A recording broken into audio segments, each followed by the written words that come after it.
Ustedes siguen con su vista, por favor. Leemos para honra y gloria del Señor. Amén.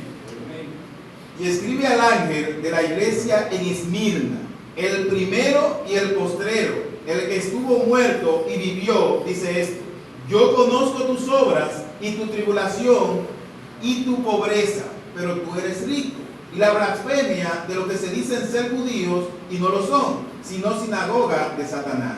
No temas en nada lo que vas a padecer. He aquí, el diablo echará a algunos de vosotros en la cárcel, para que seáis probados, y tendréis tribulación por 10 días. Sé fiel hasta la muerte, y yo te daré la corona de vida. El que tiene oído, oiga lo que el Espíritu dice a las iglesias. El que venciere no sufrirá daño de la muerte segunda. Oremos. Padre bueno, te damos gracias, Señor, una vez más, Padre mío, y nos presentamos delante de ti, Señor. Te pedimos que hables a nuestra vida en esta mañana, Padre Santo, que edifique, Señor, nuestra iglesia, que nos edifique a nosotros, Señor. Y si hay alguien en medio nuestro, Padre mío, que no te conoce, que conforme a tu Espíritu Santo, Señor, pueda ser convencido del pecado. Son favores que te pedimos, en el nombre de Jesús. Amén y amén. Mis hermanos, como bien ustedes acaban de notar en su lectura, nosotros vamos a tratar acerca de la iglesia de Esmirna, ¿verdad? La iglesia de Esmirna. Y es menester que nosotros recordemos, que yo sé que ustedes lo saben, el pastor Mateo es súper muy mucho en su asunto. Ustedes saben que la iglesia, esta iglesia es parte de un grupo de 7 iglesias, ¿verdad? Que están en Apocalipsis, a las cuales el Señor le envía una carta por medio al apóstol Juan, ¿correcto? Ahora, algo que yo quiero que nosotros refresquemos es que esas iglesias estaban en un lugar llamado Asia Menor, y que hoy en día, en la actualidad, ese lugar es conocido como Turquía. Para que refresquemos un poco, el 6 de febrero, en Turquía, ustedes recuerdan que en principio hubo un terremoto grandísimo. ¿Lo recuerdan? Un terremoto grandísimo ahí en Turquía. Y una de las cosas que yo recuerdo de ese terremoto en Turquía es que a la segunda semana o a la tercera todavía estaban sacando personas. Y tengo grabado en mi mente una imagen de una niña recién nacida con el cordón umbilical todavía pegado a ella. Pues su madre estaba embarazada y bajo los escombros aparentemente dio a luz. Y sus padres murieron y esta niña entonces quedó huérfana. Le traigo al capítulo esto para que nosotros nos familiaricemos un poco con esta ciudad a donde estaba ubicada esta iglesia en particular, ¿verdad? La que vamos a ver hoy, que es nada más y nada menos que Esmirna, ¿verdad? No se preocupen que yo acostumbro a eso, a preguntar, y eso es parte de mi formato. Entonces, hoy vamos a ver lo que conocemos como la iglesia de Esmirna. Para recordar un poco, la iglesia de Esmirna, esta carta de la iglesia de Esmirna está contenida en el libro de Apocalipsis. Nosotros sabemos que este libro lo escribió Pedro, ¿verdad? Juan. Este libro lo escribió el apóstol Juan. Ahora, el apóstol Juan escribe este libro en un momento particular de su vida. Él estaba desterrado en la isla de Pasmo. Y allí en la isla de Pasmo es donde él escribe, donde el Señor, el Cristo resucitado, después de 50 años de su muerte, resurrección y ascensión, el Cristo glorificado, entonces le aparece al apóstol Juan, ¿verdad? Y es allí donde el Cristo glorificado le habla a Juan y le habla de este libro, del libro de Apocalipsis, para que él lo escriba. Bien, entonces Juan, quien escribe el libro de Apocalipsis, ¿por mandato de quién? Por mandato del Señor. Yo quiero que vayamos a un versículo, a un capítulo en particular, para que veamos cómo Juan es abordado por el Señor para escribir el libro de Apocalipsis. Capítulo 1 de Apocalipsis, versículo 10 al 11. Vamos allá, por favor. Ahí vemos al apóstol Juan diciendo en qué momento él se encontraba, ¿verdad? Cuando el Señor lo llama para que escriba este libro. Dice el apóstol Juan, versículo 10: yo estaba en el Espíritu en el día del Señor, o sea, era domingo, ¿verdad? Y oí detrás de mí una gran voz como de trompeta que decía: yo soy el alfa y la omega, el primero y el último. Escribe en un libro lo que ves y envíalo a las 7 iglesias que están en Asia: a Éfeso, a Esmirna, Pérgamo, Tiatira, Sardis, Filadelfia y la Odisea. De manera, mis hermanos, que este libro es enviado a 7 iglesias diferentes, como vemos ahí. Y estas 7 iglesias, de manera particular, nosotros podemos ver, claro, no las vamos a ver todas, pero podemos ver que algunas de estas iglesias fueron reprendidas, ¿cierto? Ahora, otras fueron elogiadas. Y también algo que quiero decir de manera particular es que estas 7 iglesias, y sus características, tanto las ciudades, como vamos a ver más adelante, y sus características, representan, digamos, las características de todas las iglesias en todas las épocas. O sea, en todas las épocas ha habido iglesias que ha habido que reprender. En todas las épocas ha habido iglesias que han perdido su primer amor. Y ha habido iglesias que han sido perseguidas, y las hay, ¿verdad? Que han sido perseguidas y se han mantenido firmes. Como es el caso de la iglesia que nosotros vamos a ver hoy, más bien la carta que vamos a ver hoy. Ahora vamos a pasar a analizar la carta, ¿verdad? Analizar esta carta. Y vamos a ir al versículo 8. Acompáñeme, por favor. ¿Lo tienen? Sí, amén. Dice el versículo 8. Y escribe al ángel de la iglesia en Esmirna, el primero y el postrero, el que estuvo muerto y vivió, dice esto. Y yo no quiero pasar por alto esa expresión o esa palabra ángel, o ese adjetivo ángel que aparece ahí. No lo quiero pasar por alto. ¿Por qué? ¿Qué significa la palabra ángel? Mensajero, ¿cierto? Mensajero. Obviamente, cuando él dice escribe al ángel, se está refiriendo al pastor de esa iglesia, el ángel de la iglesia. Ahora, cuando nosotros decimos el ángel de la iglesia, en ciertos ambientes, a veces nosotros tenemos que explicar eso. Es necesario explicarlo, porque hay quienes abusan de ese término. Y el ángel de la iglesia obviamente se está refiriendo al mensajero, al pastor, al responsable de esa iglesia, quien tenía la responsabilidad de leer esta carta ante la iglesia. Ahora, ¿por qué yo llego al punto de yo aclararlo? Bueno, hay unos que otros falsos maestros y manipuladores que han tomado ese término para atribuirle al pastor o a los pastores de la iglesia atribuciones que no tienen. El ungido. El hombre está pecando, pero no se puede decir nada de él, porque es el ungido de la iglesia. ¿Ok? ¿Han escuchado eso? El pastor es el mensajero, ciertamente, es el hombre de Dios que el Señor colocó allí en ese lugar, pero no podemos excedernos en cuanto a la apreciación bíblica y de función que el Señor le ha dado a ese hombre. Es un hombre que Dios lo llamó, pero de ninguna manera hay un asunto místico en su mandato, ¿verdad? Porque cuando se dice no toques al ungido, porque tú estás pensando en alguien que tira llamas por todos los lados, ¿verdad? Y que si tú lo tocas, si tú dices cualquier cosa, pues entonces hay cosas que se van a tomar en cuenta. A lo mejor te cae un rayo, si hay una tormenta, ¿verdad? Y créame que no estoy exagerando. Créame que no estoy exagerando, porque esas cosas pasan en muchísimas iglesias. ¿Ok? Por eso no quiero dejar pasar por alto que esa palabra ángel es mensajero y se refiere al pastor, a cada pastor de esas 7 iglesias, quien tenía la responsabilidad de la enseñanza, obviamente, como decimos en términos del reino animal, el pacto de esa iglesia, la responsabilidad la tenía el pastor, y es a este hombre que se le envía la carta de manera particular para que él la lea entonces en la iglesia. Una cosa que quiero aseverar es, por ejemplo, usted ve al arcángel Gabriel, ¿y de dónde venía? ¿De dónde venía Gabriel? ¿Era un mensajero de dónde? Del cielo, ¿verdad? Ok, nosotros somos mensajeros de parte del cielo, pero no venimos del cielo, ¿correcto? Ahí está la diferencia. Entonces quería hacer ese aclarando, mis hermanos. Jesús se presenta con un título que nosotros encontramos en el Antiguo Testamento y un título que usa el Señor en el Antiguo Testamento, y ahí nosotros vemos una vez más la divinidad de Cristo. Cristo es Dios, y eso es algo que nosotros los creyentes no debemos tener nunca en discusión. Es importante, mis hermanos, destacar algunas características de esta ciudad a donde se encontraba, de esta ciudad, correcto, Esmirna, donde se encontraba la iglesia, porque es una ciudad. Esmirna es una ciudad donde se encontraba la iglesia. No sabemos si se llamaba Esmirna Internacional, la iglesia, no sabemos, pero era la iglesia de Esmirna porque estaba en Esmirna. Ahora, esta ciudad tenía cierta característica, y esta característica de esta ciudad de alguna manera afectaban la iglesia a lo interno, como lo hacen hoy día las ciudades, si nosotros lo dejamos que lo hagan. Entonces, en primer lugar, nosotros desconocemos los orígenes de la ciudad de Esmirna.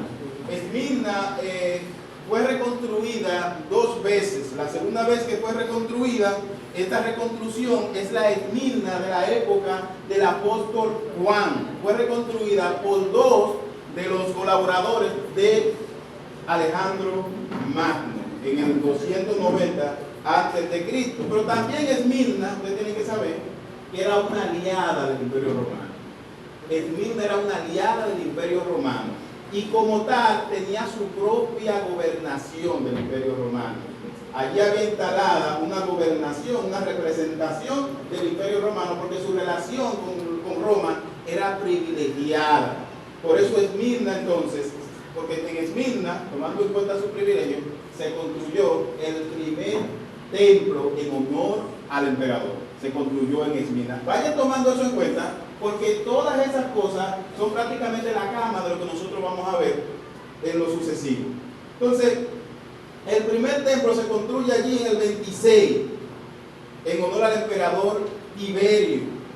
Tenía su propio gobierno, y esta era una ciudad bastante hermosa. Si usted ha visto, por ejemplo, alguna series o películas de Turquía, usted puede ver como esa hermosura que parece como tipo idilio que tienen esos lugares. Bueno, este era un lugar con paisajes maravillosos, exuberantes, ¿verdad? Unos paisajes hermosos, y tocante a eso, la ciudad estaba bien trazada, bien construida, y una de las calles que tenía se llamaba Calle de Oro. Y esa calle de oro estaba trazada como un arco alrededor de una ladera llamada Patmos. Era una ciudad que presumía de su belleza y presumía también de su alianza con Roma. Pero entre ambos extremos, y ahí empiezan los detalles entonces a color, entre ambos extremos de la calle de oro de allá de Esmirna se encontraban entonces los lugares a donde se reunían los templos paganos.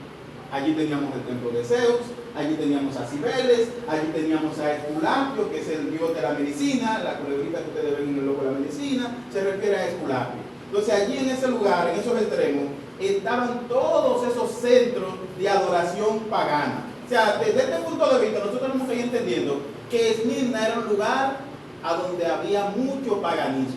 La iglesia estaba ubicada en un lugar a donde se celebraban a dioses pagano. Esmirna fue notable también por ser un centro de medicina y de ciencia, y el lugar de nacimiento del conocido filósofo, poeta Homero, el que escribió la Ilíada. Según se cree, ese fue el lugar de su nacimiento, mis hermanos. Entonces, esta reconstrucción de Esmirna, porque Esmirna, y esto lo enlazamos con la primera parte de la introducción, Esmirna sufrió varios terremotos. O sea, los terremotos que nosotros vemos en Turquía no son terremotos casuales. En Turquía siempre han habido terremotos, como dirían los expertos, movimientos telúricos, ¿verdad? Entonces, ella fue destruida por varios terremotos, Sin embargo, es la ciudad de esas 7 iglesias que permanece hasta hoy en Turquía con el nombre de Izmir, que significa Turquía. Izmir, que significa Turquía. Entonces, como hemos dicho, la característica de esta ciudad, esta era la ciudad a la que Juan envía esta carta que nosotros vamos a ver hoy. Una ciudad con esta característica, una ciudad sumida en la oscuridad del paganismo. Es a este lugar a donde Juan envía esta carta que el Señor, obviamente, le ha pedido que escriba y que mande allá. Vamos por favor al versículo 9. Y este es el Señor hablando, Juan las transcribido, versículo 9. Yo conozco tus obras y tu tribulación y tu pobreza, pero tú eres rico, y la blasfemia de lo que se dicen ser judío y no lo son, sino sinagoga de Satanás. Y esa palabra conozco, mis hermanos, no es conozco como nosotros conocemos de manera progresiva. Cuando nosotros leemos que el Señor dice yo conozco, es un conocimiento pleno. Es que el Señor conoce cada pensamiento, cada célula, cada átomo, por más pequeño que sea, y cualquier cosa que nosotros pensemos y hagamos. Cuando Él le dice a esta iglesia en esta carta, yo conozco tus obras, es que conoce todo. No es que Él conocía que el pastor se llamaba fulano y que estaba pintando tanto, no, es que conoce todo, aún lo que no se ve, porque el conocimiento del Señor es un conocimiento pleno. Nosotros conocemos lo que nosotros vemos, pero el Señor conoce lo que se ve y lo que no se ve, lo visible y lo invisible, mis hermanos. Entonces dice, yo conozco tus obras. Él conocía cada detalle de la iglesia de Esmirna. Y en ese sentido, el Señor también conocía su tribulación. El Señor conocía también su pobreza. Y esta iglesia estaba sufriendo persecución y estaba experimentando también pobreza material. ¿Saben lo que es pobreza material, verdad? Nosotros tenemos que hablar en español, ¿verdad? Estaban pasando trabajo, mis hermanos. Estaban pasando hambre. No tenían de nada y estaban siendo perseguidos por el imperio. Y esta palabra tribulación y persecución viene de un original llamado tigris, que significa presión. ¿Saben lo que es presión, verdad?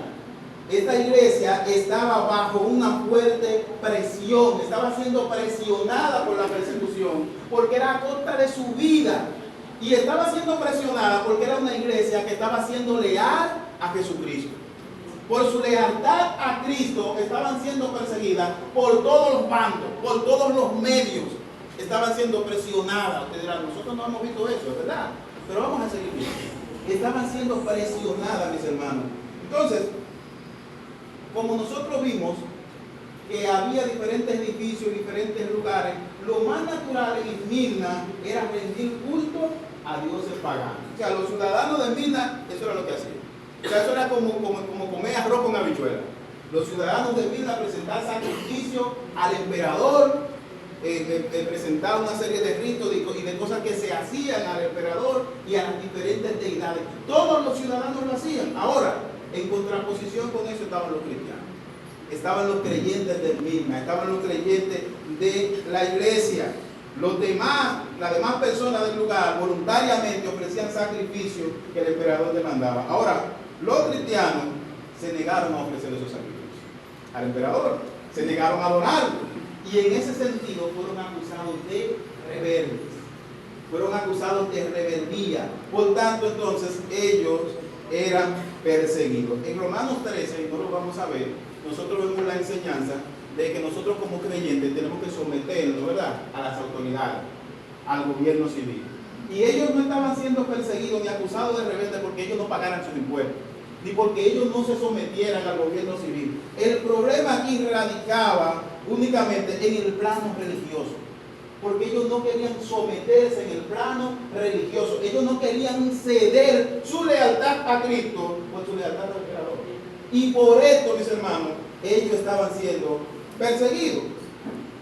Y para que entremos un poquito más en sazón, algo parecido estaba sucediendo en Daniel capítulo 3.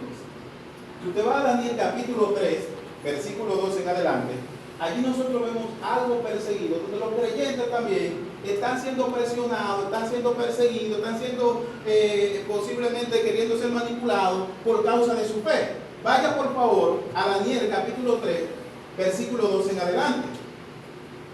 Allí nosotros encontramos a un nombre clarísimo, a Sadrach, Mesach y Abednego, ¿verdad?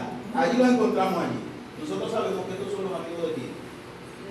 De Daniel, ¿verdad? Los amigos de Daniel. Dice el versículo 12. Hay unos varones, y eso eran los chismosos que estaban metiéndole chisme al rey, ¿verdad? Nabucodonosor, érate rey. Hay unos varones ahí que no quieren hacer lo que tú dices. Dice el versículo 12. Hay unos varones judíos, los cuales pusiste sobre los negocios de la provincia de Babilonia, Sadrach, Mesach y Abednego. Esos varones, oh rey, no te han respetado, no adoran tus dioses, ni adoran las estatuas de oro que has levantado. Entonces Nabucodonosor dijo con ira y con enojo que trajesen a Sadrach, a Mesach y a Abednego. Al instante fueron traídos estos varones delante del rey. Versículo 14. Habló Nabucodonosor y les dijo: es verdad, Sadrach, Mesach y Abednego, que vosotros no honráis a mi Dios, ni adoráis la estatua de oro que he levantado. Ahora pues, estáis dispuestos para que al oír el son de la bocina, de la flauta, del tamborín, del arpa, del salterio, de la zampoña y de todo instrumento de música, os postréis y adoréis la estatua que he hecho.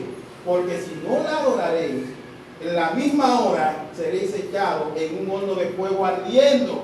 ¿Y qué Dios será aquel que os libre de mi mano?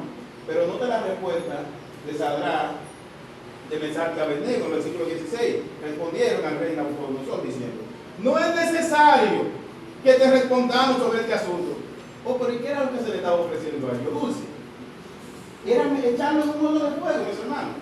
Si ellos no doblaban sus rodillas ante el horno de fuego, si ellos no retiraban su lealtad al Señor y eran leales al rey Nabucodonosor, iban a ser echados en aquella misma hora. Eso fue lo que él le dijo. O ustedes se postran, o ustedes no van a tirar en ese horno. Pero oiga la respuesta de ellos. Oiga qué interesante, versículo 16. No es necesario que te respondamos sobre este asunto al rey. ¿Qué le parece? No es necesario que te respondamos sobre este asunto. He aquí nuestro Dios, a quien servimos, puede librarnos del horno de fuego ardiendo, y de tu mano, oh rey, nos librará. Y si no, sepas, oh rey, que no serviremos a tus dioses, ni tampoco adoraremos la estatua que tú has levantado. Esa no era una posición de rebeldía, mis hermanos. Esa era una posición de lealtad a su Señor, de lealtad a Cristo, de lealtad a aquel que había morido en la cruz por ellos, ¿verdad? Una posición de lealtad a Dios. ¿Tú estás dispuesto a ser leal de esa manera? Te vamos a tirar en el horno de fuego, niega a Cristo. ¿Usted está dispuesto, mis hermanos? Tal vez nosotros no hemos visto eso acá, mis hermanos, pero eso va a llegar y ya está en otros países. Entonces, era una posición de confianza en Dios. Ellos estaban en medio de Babilonia e inclusive eran funcionarios del rey. Se beneficiaban en alguna manera del reino. Sin embargo, ellos dijeron, no, nosotros no queremos eso. Olvídate de los cheques, olvídate de la canatilla, olvídate de todo eso, ¿ok? Olvídate de las regalías. Nosotros no estamos en regalías, nosotros estamos en adorar a nuestro Señor. ¿Cuántas personas por ahí por un trabajo niegan a Dios? Por un trabajo maquillan cualquier cosita y cualquier cuenta, porque no quieren que el jefe lo vote, Sin embargo, ellos eran funcionarios de la potencia del momento y ellos no estaban interesados en lo material que eso les podía brindar, sino que ellos sabían en quién habían creído. ¿Tú sabes quién tú creíste? ¿Tú sabes quién tú creíste? Tú sabes el poder que tiene. Ellos eran la potencia del momento, pero el Señor es el dueño del oro y la plata y es el creador y sustentador de todo lo que hay. O sea, el Dios al que tú y yo le servimos no es un Dios de papel. No es un Dios que nos oye como el que ellos tenían, mis hermanos. Y ellos sabían en quién habían creído y no negociaron la lealtad a su Salvador. Entonces, nosotros vemos otro caso en Hechos capítulo 5, versículo 27, cuando las autoridades le pidieron a los apóstoles que no volvieran a predicar en ese nombre. Ok, lo vamos a soltar, le vamos a golpear, lo soltaron y no vuelvan a predicar en ese nombre. ¿Y qué ustedes creen que hicieron ellos? Que se fueron a curar y se quedaron así. No, mis hermanos, ellos no hicieron nada, ellos no hicieron eso.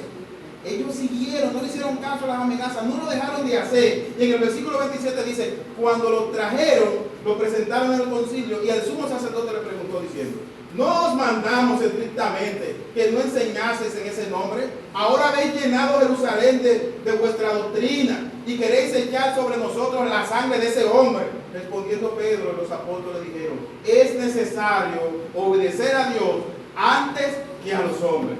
¿Y qué era lo que había? Machete, ¿verdad? En el otro había horno, aquí había machete también. Era muerte, mis hermanos. Esta gente se están parando y están diciendo, yo prefiero servir a Dios a costa de su vida. No a costa de su empleo y de su trabajo, no. Tú consigues otro y te botas. Es a costa de tu vida. ¿Tú tienes otra?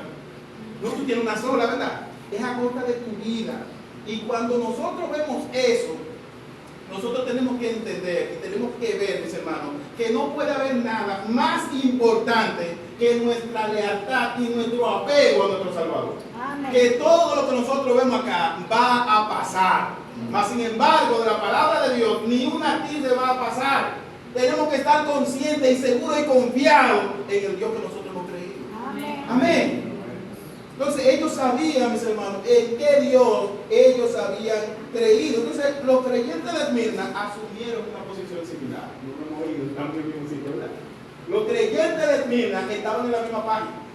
En la misma página, al igual que Daniel y sus amigos, no participaban en los ritos que se hacían a Zeus, no participaban con Afrodita, no participaban con Apolo, no participaban con Herculapio y sobre todo con Cibeles. O sea, ellos no se involucraban en lo que los demás ciudadanos se involucraban. La vida social de Esmirna giraba en torno a esa adoración, así que no era muy difícil involucrarse, porque la vida social y todo el mundo lo hacía, como nosotros decimos, pero todo el mundo lo hace. ¿Han escuchado eso, verdad? Pero eso no es nada. Todo el mundo lo hace. Bueno, ahí en esa ciudad todo el mundo estaba involucrado. Todo el mundo estaba involucrado. la cosa extraña, ¿verdad, pastor? Era lo que no estaba involucrado. Esa era la cosa extraña. Los cristianos eran la cosa extraña allí. Nosotros somos la cosa extraña de este mundo. Porque no somos de este mundo, mis hermanos. En consecuencia, mis hermanos, ellos eran acusados de ser exclusivistas, de ser antisociales, de ser elitistas, de ser ateos, o sea, antidios, porque se consideraban dioses eso, y en ese sentido ellos eran ateos, ¿verdad? Que la palabra ateo no es exclusiva del Evangelio, es una palabra que significa antidios, y en ese contexto ellos eran ateos, porque en ese contexto los dioses eran los dioses paganos, ¿verdad? Entonces, mis hermanos, esta iglesia estaba sufriendo persecución por causa de su lealtad. Además de esto, además del emperador y además de las demás cosas, había un grupo particular también que los perseguía y que los injuriaba. Y nosotros, mis hermanos, encontramos más adelante que ellos eran blasfemados. Ahora, ¿por quién eran blasfemados? ¿Por qué sector particular? Por los judíos. Y Jesús en la carta le llama a esos judíos sinagoga de Satanás. Dice, Jesús también conocía, dice, yo conozco la blasfemia de lo que se dice ser judíos y no lo son, sino sinagoga de Satanás. ¿Qué? Estos eran judíos en lo exterior, ¿verdad? Nosotros vemos, por ejemplo, en Gálatas, que los que son contados como judíos son los que son de fe. Los que son contados como hijos de Abraham son los que comparten la fe de Abraham, ni siquiera los que comparten su raza. Y estos judíos, ustedes saben que los judíos siempre presumieron de que ellos eran descendientes de Abraham y que por tanto le tocaba algo. En el capítulo 8 de Juan, nosotros encontramos un altercado que Jesús tiene con unos judíos, ¿verdad? Y estos judíos le dicen a Jesús hasta que él era hijo de fornicación. Ya, tú eres hijo del pecado. Le dicen, nosotros tenemos un padre que es Abraham. Y en el versículo 44 del capítulo 8, Jesús le dice a ellos, vosotros sois de vuestro padre el diablo, y los deseos de vuestro padre queréis hacer. Él ha sido homicida desde el principio y no ha permanecido en la verdad, porque no hay verdad en él. Cuando habla mentira, de suyo habla, porque es mentiroso y padre de mentira. O sea, independientemente de que ellos fuesen judíos de raza, ellos no estaban actuando como verdaderos judíos. Y Jesús le llama sinagoga de Satanás porque precisamente ellos estaban haciendo el trabajo de quién. El trabajo de Satanás. Estaban persiguiendo a la iglesia de Cristo, estaban siendo energizados por Satanás para perseguir la iglesia y para injuriarla y para blasfemarla. Estos eran judíos ricos en Esmirna que tenían ¿cómo se dice? Muchas relaciones, ¿verdad? Eran influyentes, eran judíos ricos, y estos judíos llegaron al punto de sesgar la opinión pública con mentiras en contra de la iglesia, en contra de los creyentes. ¿Usted ha visto cuando en nuestro tiempo alguien toma los medios, toditos los medios de comunicación y lo compra para que tengan su servicio? Bueno, esos judíos tenían control de los medios de ese momento. Y ellos tenían sesgada la opinión pública para blasfemar a los cristianos, acusándoles en primer lugar de canibalismo. Les acusaban de canibalismo. ¿Saben lo que es canibalismo? La persona que come la carne humana, ¿verdad? Es canibalista. Y ellos, en una mala interpretación, tal vez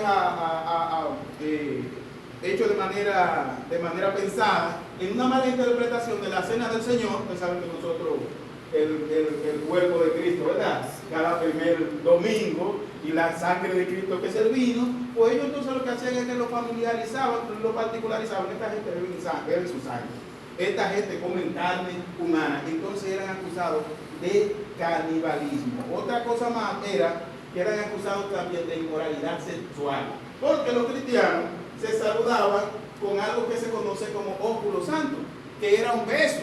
Entonces en ese sentido eran acusados por los judíos de inmorales. O sea, ya tenemos que ellos son inmorales, pero además de inmorales son caníbales. ¿Usted se imagina que este grupo acá fueran canibalistas y fueran inmorales y eso se riega por ahí? Bueno, viene hasta la policía a buscar y a cerrar esto, ¿verdad? O sea, esa era la acusación, una de las acusaciones que los judíos tenían con los creyentes. Otra cosa más era que los acusaban de desbaratar hogares, de desbaratar familia. ¿Por qué? Bueno, cuando uno de los integrantes del matrimonio se convertía y el otro no, esto creaba un conflicto. Entonces ellos los acusaban de desbaratadores de familia. No de todas las acusaciones en línea. Todas estas acusaciones implicaban entonces persecución, porque hacían de los cristianos un grupo insoportable para esa sociedad, además de acusarlos de ateísmo, como decíamos ahorita. Entonces, estos judíos estaban haciendo ¿qué? El trabajo de Satanás. Eran sinagoga de Satanás, porque planificaban la destrucción de la iglesia de Cristo haciendo el trabajo de Satanás. Y este odio de los judíos hacia los cristianos no es un asunto nuevo. A lo largo del libro de los Hechos nosotros vemos cómo los judíos se oponen al evangelio, cómo los judíos se oponen a los siervos del Señor. O sea que no es algo nuevo. Ahora, el punto culminante o el punto más alto de esta persecución de la iglesia de Esmirna llega medio siglo después de esta carta.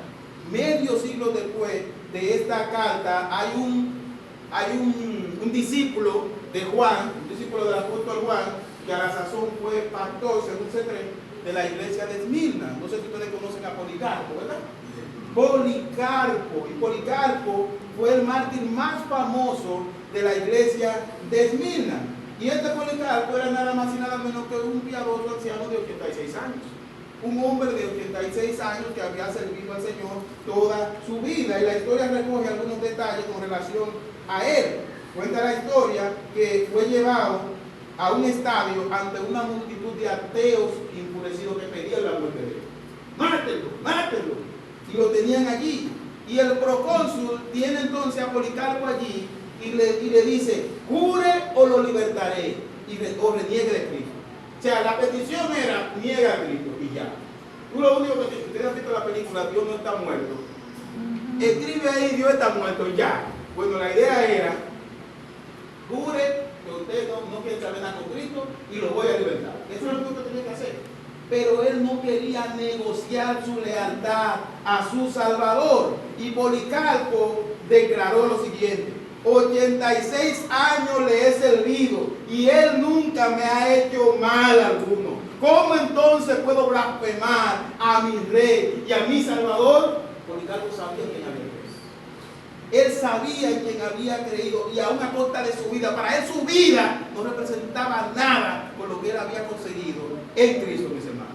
Recuerden que Pablo dijo, para mí el vivir en Cristo y el morir en ganancia. Él sabía lo que había conseguido. Recuerda que en el Nuevo Testamento hay una de las parábolas que tiene que ver con el reino de Dios, de alguien que llega a un campo y encuentra una perla de gran precio y él la ve y ve el precio que tiene y la entierra y va y vende todo lo que tiene para él comprar ese terreno con esa perla.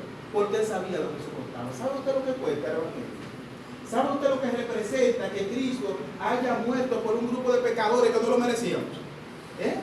Para darnos vida eterna y preparar un lugar para que usted y yo estemos allí eternamente y para siempre, mis hermanos. Entonces Policarpo sabía en quién él había creído. Y en ese mismo contexto, dice la historia, que una vez el procónsul le dijo, haré que el fuego lo consuma para que lo destrocen las bestias salvajes si no se arrepiente. Y Policarpo dijo, usted me amenaza con fuego que arde durante 1 hora y después de un poco se extingue, pero ignora el fuego del juicio venidero y del castigo eterno reservado para los impíos. ¿Pero por qué se tarda usted? Lleve a cabo lo que usted desea. El hombre estaba resuelto. O sea, tú me estás amenazando, bueno, lo que tú tengas que hacer ya. No pierda tiempo. O sea, él estaba seguro de quién él había creído, mis hermanos. Y mientras hablaba estas y otras palabras similares, dice la historia, que fue lleno de confianza y gozo, y su semblante se llenó de gracia, de modo que no solo se desplomó como si lo afligieran las cosas que le habían dicho, sino que por el contrario, el procónsul se quedó asombrado y envió a su heraldo a proclamar en medio del estadio 3 veces, Policarpo ha confesado que es cristiano. Policarpo ha confesado que es cristiano. Policarpo ha confesado que es cristiano. Ante todas estas amenazas, él se mantuvo firme, mis hermanos, firme, porque él sabía en quién él había creído. Entonces, el Señor reconoce la tribulación por la que Esmirna está pasando. Sin embargo, Esmirna está firme. El Señor reconoce que esta iglesia está pasando por tribulación, está siendo presionada por la persecución. Y note algo interesante. La palabra Esmirna viene de la palabra hebrea de la palabra hebrea mirra. ¿Sabe cuál es la mirra, verdad? Recuerda que fue uno de los regalos que le llevaron al niño Jesús. Y esta mirra se utilizaba para extraer perfume, para traer ungüento. Perfume tanto para utilizarlo mientras se vivía, pero también para embalsamar a los muertos y así disimular el hedor de los muertos. Ahora, ¿cómo se extraía ese perfume? Ahí es donde nosotros vemos una analogía, ¿verdad?, de esta iglesia Esmirna con el significado de esta palabra. ¿Cómo se extraía este perfume? Bueno, la mirra se producía al machacar, escucha la palabra, al presionar, al machacar una planta aromática. Que había que machacar, porque no sabe todavía, ¿verdad? Machacar, presionar una planta aromática. Y en ese proceso, entonces salía el perfume, salía el olor. Entonces la iglesia de Esmirna es análoga con este proceso, porque estaba siendo machacada. ¿Pero qué era lo que salía de ella? ¿Miedo? No, lealtad. Un aroma de lealtad a su Señor a pesar de ser perseguida. A pesar de ser perseguida, no era que se mandaba, no. Ellos permanecían leales a su Señor, y a diferencia de la iglesia de Éfeso, que se le llamó la atención por haber dejado su primer amor, a esta iglesia se le elogia, ¿verdad? El Señor es elogiada por el Señor por mantenerse firme ante la presión a la cual era sometida. Y una cosa más que Cristo reconoce de esta iglesia es su pobreza. Materialmente, esta era una iglesia pobre, mis hermanos. Esta palabra pobre la podemos ver en dos traducciones, ¿verdad? De original peste, que designa a aquellas personas que luchan por obtener lo más básico. O sea, que cogen lucha para comer. O sea, usted dice, bueno, la comida está al precio. Bueno, lo más mínimo, si ellos pudieran comerse un granito de arroz, lo más mínimo que ellos van a conseguir es bajo una lucha, es bajo situaciones difíciles. En otras palabras, son personas extremadamente pobres. Extremadamente pobres, mis hermanos. Y la otra palabra es torchea, que describe a los limoneros, describe a las personas que no viven de su propio trabajo, sino de la limosna, de las cosas que otro le da. Entonces, los creyentes en Esmirna, en su mayoría, eran esclavos, eran desamparados, y quienes habían tenido posesiones, la habían perdido porque ya andaban huyendo. Imagínense que usted tiene una casa y lo andan persiguiendo, tiene que irse y dejarla. Si tiene vacas, si tiene animales, tiene que irse corriendo. Y en ese sentido, por su lealtad al Señor, eran una iglesia pobre desde el punto de vista material, mis hermanos. Porque ellos tuvieron en mayor estima servir al Señor, mantenerse leal al Señor a pesar de sus necesidades, mis hermanos. Y a costa de su vida, ¿verdad? Cabe mencionar. Entonces, sin embargo, esta iglesia tenía lo más importante. ¿Qué tenía? Tenía salvación, tenía santidad, tenía gracia, tenía paz, tenía compañerismo, tenía un Salvador y tenía un Consolador. Y ninguna de estas cosas las puede dar lo material, mis hermanos. Nosotros no tenemos con qué pagar nada de eso. Esas cosas ya las pagó el Señor. Porque nosotros no podíamos pagarlas, mis hermanos. Entonces, a diferencia de la iglesia de la Odisea, que si usted lee la iglesia de la Odisea, se va a dar cuenta que era una iglesia rica. Era una iglesia que tenía, era una iglesia pudiente materialmente. Sin embargo, esta era una iglesia espiritualmente pobre. Tenía muchas cosas materiales, aparentemente estaba viva, pero era pobre espiritualmente. Entonces, esta iglesia de Esmirna representa a todas las iglesias fieles que han sufrido a lo largo, a lo largo de la historia, ¿verdad? Lo voy a repetir. La iglesia de Esmirna representa a todas las iglesias fieles que han sufrido a lo largo de la historia y las que todavía sufren, las que están sufriendo en este momento persecución por causa de su fe. Ahora, recordemos que esta es una carta, ¿verdad? ¿Cierto? Y esta carta está siendo leída ante la iglesia de Esmirna. Probablemente los creyentes de Esmirna creen que ya la persecución se acabó. O sea, va por esta parte y dice, bueno, ya he hablado de esto, ya hablo de todo. Ahora, yo lo que espero ahora es que ya no venga más persecución. Eso es lo que yo espero. O sea, por fin vamos a tener un respiro del emperador. Por fin nos vamos de risol. Eso es lo que va a pasar. No, mis hermanos, no. Cuando usted llega al versículo 10, dice, no temas en nada lo que vas a padecer. Oiga, más problemas. He aquí el diablo echará a algunos de vosotros en la cárcel para que seáis probados y tendréis tribulación por 10 días. Sé fiel hasta la muerte y yo te daré la corona de vida. Iban a aparecer otras cosas, mis hermanos. La persecución iba a seguir, sin embargo, el Señor le dice, le manda, no temas. No temas, porque Él es quien nos fortalece, mis hermanos. No es por nuestra fuerza que nosotros permanecemos firmes ante la prueba. O sea, la iglesia de Esmirna no era mejor ni peor que nosotros, porque no fue su fuerza que le permitió a ellos permanecer firmes. Es el Señor quien nos fortalece, mis hermanos. Usted y yo también somos fortalecidos, podemos ser fortalecidos en medio de la prueba. Y la prueba fortalece nuestra fe genuina. Dice Santiago, capítulo 1, versículo 2 al 4. Hermanos míos, tened por sumo gozo cuando os halléis en diversas pruebas, sabiendo que la prueba de vuestra fe produce paciencia. Mas tenga la paciencia su obra completa, para que seáis perfectos y cabales, sin que os falte cosa alguna. Si usted nota el versículo 2 y alguien le dice, tened por sumo gozo cuando os halléis en diversas pruebas, dice, ¿cómo va a ser, verdad? ¿Cómo que yo voy a estar gozoso cuando yo esté pasando trabajo, esté pasando problemas? Pero usted tiene que continuar leyendo para que usted sepa la respuesta a usted tener gozo. ¿Qué es lo que le permite a usted tener gozo? Porque lo que usted ya sabe. Dice, sabiendo que la prueba de vuestra fe produce paciencia.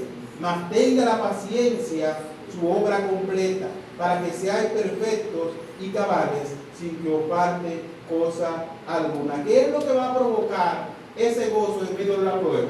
El conocimiento que nosotros tenemos de por qué el Señor lo está haciendo. De que el Señor todo lo hace con un propósito. De que por alguna razón el Señor le está permitiendo que usted atraviese por esa prueba que usted está atravesando. O sea, usted dice, ay, no me amigo, por algo el Señor lo está permitiendo. El Señor quiere sacar lo mejor de ti. Y cuando tú sabes eso, tú estás gozoso. Cuando tú sabes que el Señor te está probando con un propósito, entonces en medio de las diversas pruebas que tú tienes, no, yo estoy gozoso. Porque el Señor lo está haciendo con un propósito. El Señor va a sacar lo mejor de mí a través de esta prueba. Cuando yo estoy consciente de eso, entonces eso trae gozo a mi corazón. Eso le da razón de ser a las pruebas en nuestras vidas. Mis hermanos, dice el versículo 10, en la parte C, sé fiel hasta la muerte y yo te daré la corona de vida. Y la iglesia de Esmirna demostró el poder y la pureza que resultan de soportar la prueba, mis hermanos. Fueron elogiadas por el Señor, tenían gracia, tenían salvación, tenían pureza, mis hermanos, tanto que hasta hoy estamos hablando nosotros de la iglesia de Esmirna. O sea, el Señor fortaleció esa iglesia y el Señor abrió un camino ancho para estos creyentes, como lo tiene abierto para nosotros también. O sea, pero sin embargo, hay algo interesante en la prueba. La prueba revela la fe genuina. ¿Ok? La prueba revela la fe genuina. Hay quienes no soportan pasar por prueba. Tendríamos que ver entonces qué es lo que se está probando. Hay una analogía que tiene que ver con la fe y que siempre se va a los procesos metalúrgicos, ¿verdad? Al oro. Y se dice que el oro pasa por el fuego, ¿verdad? ¿Y qué es lo que se le va al oro cuando pasa por el fuego? Se le va las impurezas, se le va la basura, se le va todo, porque es oro, porque es genuino. Pero si usted pasa una de esos collares que usan los muchachos ahora, ¿verdad? Que le dejan el cuello verde, y usted viene y lo pasa por fuego, ¿qué usted cree que puede pasar? La prueba, el fuego va a revelar que eso es el fin. El fuego va a revelar que eso no sirve. Entonces el fuego va a revelar, mis hermanos, nuestra fe genuina. La prueba nos equipan. Ese versículo que yo leí habla también, menciona la palabra para que seáis perfectos, ¿verdad? Y cabales. Y esa palabra perfecto no es perfección, de que estamos allí en el cielo, no. Es que la prueba nos equipan. Esa palabra significa completamente equipado. La prueba nos equipan para nosotros seguir hacia adelante. La prueba nos robustece, la prueba nos fortalece. Cuando usted ve a un hermano de cierta edad en la iglesia que usted está pasando por cierta dificultad, le dice, no, hijo, tranquilo, espera en el Señor y ora al Señor, yo voy a orar por ti. que tú vas a ver, que tú vas a salir de eso. Y esa persona te lo dice confiado. ¿Por qué? Porque esa persona ha sido sometida a lo largo de su vida por diversas pruebas. Y esas pruebas han permitido que esa persona crezca y que su fe se robustezca. Y cuando tu fe se robustece, tú te sirves de bendición a otro. Tú pasaste por esa prueba, pero ahora tú eres un agente de bendición para otros que están pasando por ella, mis hermanos. O sea, el Señor tiene un propósito, comprobarnos, para que tú y yo crezcamos, para que nuestra fe se robustezca, para que nuestra fe se fortalezca, mis hermanos. No hay cristiano sin prueba. Y si no la tiene, bueno, espérela, ¿verdad? Pero son necesarias. El Señor la permite en nuestra vida con un propósito. Y esta prueba revela la fe genuina y destruye la fe falsa. Porque ciertamente nosotros en nuestras iglesias tenemos fe falsa, ¿verdad? Tenemos personas que no son creyentes, y eso hay que decirlo. Hay personas que no son creyentes. Y qué bueno que estén ahí. Qué bueno que estén ahí porque se están exponiendo al Evangelio. Pero hay que reconocer que la fe muchas veces es falsa en algunos ambientes. Pero es el Evangelio quien va a dar vida a aquellos que no la tienen.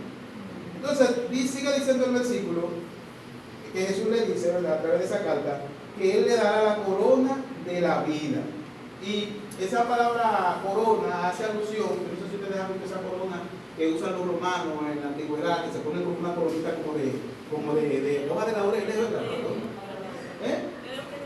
Creo que de laurel, ¿verdad? Entonces esa corona se llamaba Estéfano y esa era la corona del triunfador. Cuando alguien triunfaba en los Juegos Olímpicos en la antigüedad, recibía una corona, pero esa no es la corona que el Señor le está ofreciendo, porque esa es perecedera. La corona que el Señor le está ofreciendo es la corona de la vida. Es eterna, mis hermanos. Entonces le está diciendo a la iglesia, Él le está diciendo, al que triunfe, le daré la corona de la vida, mis hermanos. Nosotros hemos recibido esa corona de la vida. El Señor le está diciendo que la fe que fue hallada genuina recibirá esa corona de la vida. Dice el versículo 11, el que tiene oído, oiga. Y el Señor aquí, en este versículo, está haciendo un llamado a la iglesia a que preste atención a lo que el Señor está diciendo. El que tiene oído, oiga lo que el Señor dice a las iglesias. Oiga lo que el Señor está diciendo a través de su palabra, a través de sus siervos, a través de sus predicadores. Presta atención a lo que el Señor quiere decirte. Y es un llamado de alerta, y es un llamado de atención. Cuando un comandante le hace un llamado a su regimiento, ¡atención! Que nosotros prestemos atención a lo que el Señor quiere decirnos a través de su palabra, mis hermanos. Dice esta expresión que yo dije ahorita, que va ahora, que dice que al que venciere, es una referencia no a nosotros que tenemos que vencer, sino a todos aquellos que han vencido. Ahora, ¿cómo hemos vencido nosotros? Poniendo nuestra fe en Cristo. ¿Cuál es la fe que vence al mundo? La fe que es puesta en Cristo, pero eso no depende de nosotros. Fue Cristo que venció en la cruz del Calvario, y esa salvación entonces se nos coloca a nosotros. Hay otro término que no me acuerdo, ¿verdad? No me acuerdo, pero el caso es que la salvación se coloca en nosotros, ¿verdad? Nosotros somos salvos gracias al sacrificio que Jesús hizo en la cruz del Calvario. Noten 1 de Juan capítulo 5, verso 5, para que vean quiénes son los verdaderos, los verdaderos vencedores. Dice la Biblia allí: los vencedores en Cristo seremos librados de la muerte segunda. Ahora, ¿quiénes son esos verdaderos vencedores? En 1 de Juan capítulo 5, versículo 5. Esos verdaderos vencedores, mis hermanos,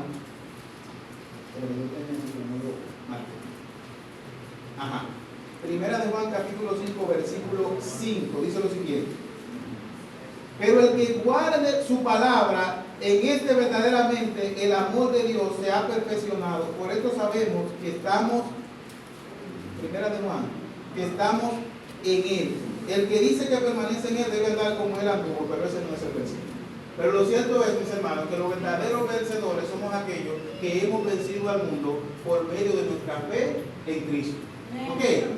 No es con su fuerza, no es usted que se ha ganado la salvación. No, mis hermanos, eso no existe. Es por medio de Jesucristo. Él fue quien ocupó nuestro lugar en la cruz del Calvario. Y esas bendiciones que fueron dadas así en Abraham, para toda la familia de la tierra, nosotros las recibimos solo a través de nuestra fe puesta en ¿quién? En Cristo. Entonces, si usted ha puesto su fe en Cristo, usted es un verdadero vencedor. Usted ha recibido esa corona de la vida de la que habla la Biblia aquí. Y la iglesia de Esmirna fue elogiada en esta carta por mantenerse firme y leal a Cristo a pesar de la persecución, a pesar de la presión. Policarpo tuvo mayor estima a Cristo que su propia vida, mis hermanos. Ahora, ¿estamos nosotros dispuestos a padecer por Cristo? ¿Está usted dispuesto a padecer por Cristo? ¿O prefiere usted padecer por algún artista, qué sé yo, coger los botellazos para usted ver un artista de ese que usted admira, hacer una fila para comprar un iPhone, el último que salió? ¿O usted está dispuesto a padecer por Cristo? Y hay un ejemplo de un cristiano que estaba ya en su celda, y en aquella época donde los cristianos eran quemados en la hoguera, y él tenía temor de que él no diera testimonio cuando él fuese llevado a la hoguera. Y mientras él estaba en la celda, él agarró una vela para él practicar. Y cuando le mete el dedo a la vela, ¡ay! No pudo. Pero sin embargo, mis hermanos, más adelante, el Señor lo fortaleció para que él diera testimonio. Y ese es un ejemplo de que no es nuestra fuerza, mis hermanos. Cuando nosotros nos encontremos en dificultades, es el Espíritu Santo quien nos va a capacitar para que nosotros podamos enfrentar la prueba por la que estamos atravesando. Por eso nosotros vemos en la historia personas que mientras eran quemados cantaban himnos. ¿Y cómo puede ser eso? Cuando el Espíritu Santo lo capacitaba para eso. Ningún ser humano puede hacer eso. Nadie en el medio del dolor puede hacer eso, a menos que el Espíritu Santo le capacite para hacerlo. No es nuestra fuerza, es el Espíritu Santo que nos capacita. Ahora, usted pudiera decir, pero estamos hablando de persecución, estamos hablando de presión, pero eso que usted me está diciendo, posiblemente en Oriente, en Corea del Norte, ¿en qué otro sitio más, verdad? En China puede haber persecución, pero ajá. Pero ¿y nosotros? ¿Con qué nos van a perseguir a nosotros? A propósito de China, que hay una ley en China a donde la Biblia y el Corán van a ser adecuados a las creencias del socialismo chino. O sea, incluso a Cristo lo van a poner como un pecador. Ellos van a reeditar o están reeditando las Biblias para que el cristianismo esté adoptado a lo que los chinos creen. Eso es una manera de persecución. En Japón no, en Corea del Norte, por ejemplo, si usted es cristiano y su familia se da cuenta y no lo denuncia, la familia entera la agarran y la mandan para un centro, para un lugar, como le decían en la era de Hitler, un campo de concentración, a donde usted hace trabajo duro hasta que se muera. Y si los muchachos en la escuela saben que su papá es cristiano, le preguntan a su mamá y ellos no lo dicen, bueno, también van para ese campo de concentración con todo el familia. O sea, lo que nosotros estamos hablando en esta mañana, mis hermanos, no es algo que esté en la tinta y en el papel. No es algo que tiene que ver nada más con la historia, sino que es algo que en este preciso momento se está viviendo. En este preciso momento hay personas que son perseguidas por su fe, por su lealtad a Cristo. Son perseguidas. Pero usted dice, yo sigo estando fuera de ahí. A mí no me están persiguiendo. Ahora, probablemente tú estás en un trabajo, en un empleo o en un lugar a donde tú soportas cómo te trata tu jefe o cómo te trata tu supervisor inmediato. Y probablemente tú soportes todo lo que te hace porque de ahí es que tú comes. Ahora te digo una cosa. Si tú soportas todo lo que te hace, y la razón por la cual tú no soportas es porque tú comes de ahí y no para que Dios se glorifique, entonces tú no tengas. La razón por la cual tú debes soportar en la prueba es para que Dios se glorifique. Si la cosa es contraria, tú vas a hacer lo que tu jefe quiera que tú hagas, porque tú tienes miedo de que Él te vote. Ahora yo le pregunto a ustedes, en su fe cristiana, cuando ustedes lo mandan a maquillar una cuenta y usted no lo hace, usted sabe que lo votan, ¿verdad? Que los hagan, eso no es persecución, eso no es rechazo. Les voy a poner otro ejemplo. Hay una muchacha que llama a su tía y le dice, tía, yo quiero pasar por tu casa, quiero quedarme allá. Y yo digo, pues claro, mija, ven, tú sabes que es tu casa. Sí, pero tía, yo no estoy sola, yo ando con mi novio. Está bien, tu novio que se queda en el mueble y tú duermes en el cuarto de arriba. espérese tía, lo que pasa es que nosotros dormimos juntos. No, espérate, eso es fornicación, esto aquí yo no lo acepto. ¡Pam! Le cortaron el teléfono. Si a la adorable tía, que te hace un par de segundos era su adorable tía, ahora ya no quiere saber de ella. ¿Qué es eso? Rechazo, mis hermanos. A nosotros nos rechazan por nuestra fe, cuando nosotros vivimos nuestra fe. Si tú no estás siendo rechazado por tu fe, no tienes que revisar. Si los impíos están contentos con todo lo que tú haces y tú eres el alma de la fiesta de ellos, entonces hay cosas que hay que revisar. Tú no estás dando testimonio de que tú eres.